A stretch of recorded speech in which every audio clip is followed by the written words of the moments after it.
শ্রীরামপুর বাজারেও অভিযান চালাচ্ছেন এনফোর্সমেন্ট ব্রাঞ্চের সদস্যরা।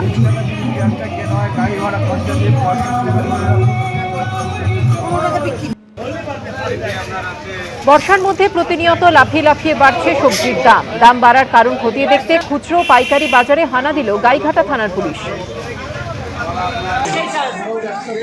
কোচবিহারের ভবানীগঞ্জ বাজারের পরিদর্শনে জেলা প্রশাসনের আধিকারিকরা।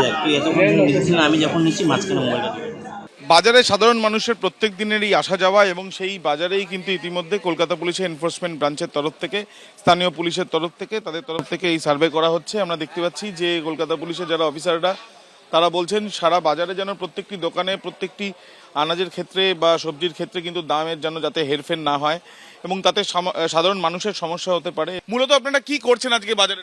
আমরা এসছি বাজারে বিভিন্ন জিনিসপত্র সার্ভে করতে, যাতে বাজারে সমস্ত জিনিসপত্রের দাম মোটামুটি এক থাকে। তা আমরা দেখলাম আলু, পটল, আলু, পেঁয়াজ, রসুন, আদা এই জিনিসগুলো মোটামুটি দাম ঠিকই আছে।